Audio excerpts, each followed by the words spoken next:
Everyone, तो आज का टॉपिक है डाटा एंट्री है क्या। डाटा एंट्री क्या है, डाटा एंट्री के करियर कहाँ कहाँ पे हैं, इसको सीखने के लिए कौन सा कोर्स करना पड़ेगा, कितना इन्वेस्टमेंट लगेगा, कितना टाइम लगेगा, कौन कौन से कोर्स इसके लिए मार्केट में अवेलेबल हैं, इन सब के बारे में मैं डिटेल इस वीडियो में आपको बताने वाला हूं। प्लीज़ वीडियो में आखिर तक बने रहिएगा। अगर पसंद आए तो प्लीज़ इस वीडियो को लाइक एंड शेयर कीजिएगा, दोस्तों को भी बताइएगा। तो चलिए शुरू करते हैं।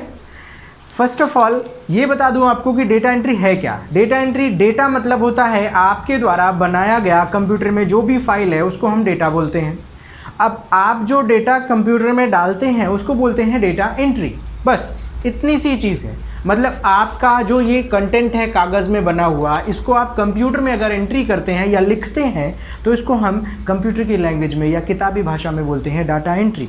अब इसको करने के बहुत सारे अलग अलग मेथड्स हैं और बहुत टाइप के इसके कोर्सेज अवेलेबल हैं मार्केट में।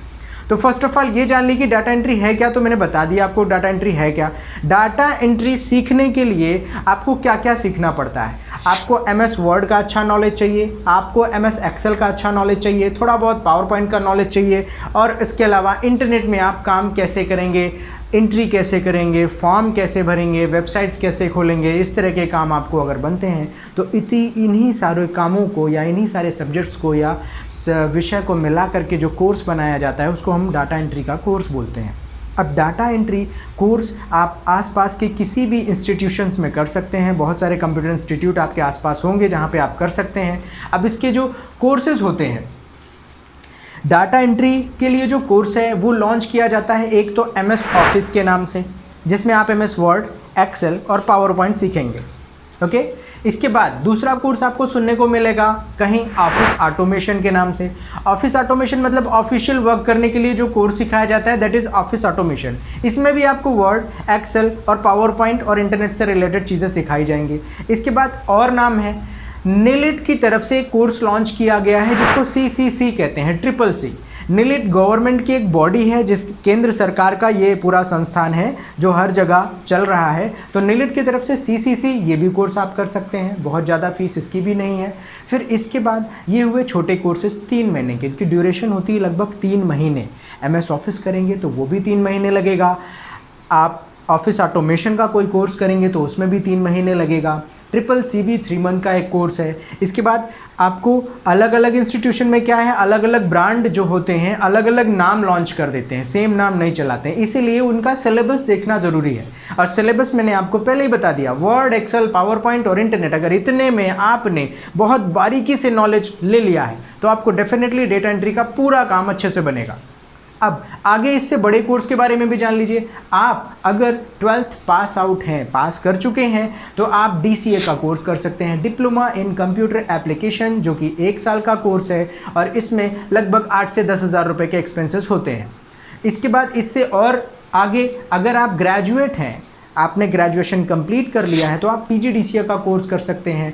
इसको करने के लिए आप नज़दीकी किसी भी इंस्टीट्यूशंस में या जो भी यूनिवर्सिटी से मान्यता प्राप्त संस्थान है उनके यहाँ जा कर के कर सकते हैं। इसके बाद और आगे का कोर्स गवर्नमेंट की तरफ से ITI में चलाया जाता है, कोपा। ये भी DCA, PGDCA या 1 वर्षीय डिप्लोमा के इक्विवेलेंट है, UGC रिकॉग्नाइज इक्विवेलेंट है ये। इसके बाद एक और कोर्स है निलिट की तरफ से चलाया जाता है जिसको बोलते हैं O लेवल कोर्स।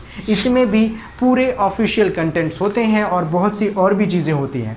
तो दोस्तों, ये जो कोर्सेज मैंने आपको बताए, जिसमें से MS ऑफिस 3 मंथ का कोर्स है, CCA 3 मंथ का कोर्स है, या ऑफिस ऑटोमेशन ये भी 3 मंथ का कोर्स है, इसमें आपको एक्सपेंसेस लगभग लगेंगे 2000, 3000, इसी बीच में लगभग खर्चे आपको लगेंगे। और ड्यूरेशन मतलब समय जो लगेगा वो सिर्फ 3 महीने का लगेगा। इसके बाद अगर आप बड़े कोर्सेज करना चाहते हैं, आप ज़्यादा टाइम एक्सपेंड करना चाहते हैं और अच्छे से सीखना चाहते हैं, तो आप DCA कर सकते हैं, PGDCA कर सकते हैं, या फिर O लेवल निलिट की तरफ से कर सकते हैं। अब कुछ लोगों को ये भी कन्फ्यूजन है कि DCA करें या PGDCA करें तो कहाँ से करें, किस इंस्टीट्यूशन से करें, मान्यता प्राप्त है या नहीं है। तो दोस्तों, बस एक लाइन में आपको बता दूँ, किसी भी यूनिवर्सिटी से मान्यता प्राप्त कोई भी संस्थान आपको DCA कराता है तो वो वैलिड है, वो UGC रिकॉग्नाइज होना चाहिए। 1 वर्षीय कंप्यूटर डिप्लोमा हर जॉब्स में या जो भी सरकारी नौकरियां निकलती हैं वहाँ पे 1 वर्षीय कंप्यूटर डिप्लोमा मांगता है। उसमें आप ये DCA, PGDCA या O लेवल का कोर्स या फिर कोपा, चारों में से कोई भी आप लगा सकते हैं, वो वैलिड है, बराबर काम करेगा। और अगर किसी जॉब में आपको सिर्फ मांगा है कि आप कंप्यूटर में थोड़ा बहुत जानकार हों, 3 मंथ का 2 मंथ का कोई सर्टिफिकेट आपने कोर्स किया है, तो इस जगह पे आपका MS ऑफिस का सर्टिफिकेट, CCA का सर्टिफिकेट या फिर CCC का सर्टिफिकेट, ऑफिस ऑटोमेशन का सर्टिफिकेट, ये तीनों में से कोई भी चल जाएगा। और हाँ दोस्तों, अगर आप इससे रिलेटेड कोई भी इंक्वायरी या आपके दिमाग में कोई क्वेरी है, कन्फ्यूज़न है, तो आप नीचे डिस्क्रिप्शन में हमारा contact address and contact number भी है, आप कॉन्टैक्ट कीजिए, कॉल कीजिए, बेझिझक जो भी चीज़ें पूछनी है पूछिए। हमारा इंस्टीट्यूशन नाइसटेक कंप्यूटर एजुकेशन जथेरी में है, आप संपर्क कर सकते हैं। और ये सारे कोर्सेज जो मैंने बताए, इसकी सारी इंक्वायरी आप कर सकते हैं और ये सारे कोर्सेज हमारे यहाँ अवेलेबल भी हैं। आप आ करके हमारी ब्रांच में इंक्वायरी कर सकते हैं, एडमिशन्स ले सकते हैं, स्टडी भी कर सकते हैं। और हाँ, हमारे पास इन कोर्सेज के लिए ऑनलाइन मेथड भी अवेलेबल है। अगर आप दूर रहते हैं तो हम ये कोर्सेज आपको ऑनलाइन भी करा सकते हैं। तो दोस्तों, ये आपको वीडियो समझ में आया हो, सारी बातें बराबर समझ में आई हो तो प्लीज़ लोगों के साथ शेयर कीजिएगा।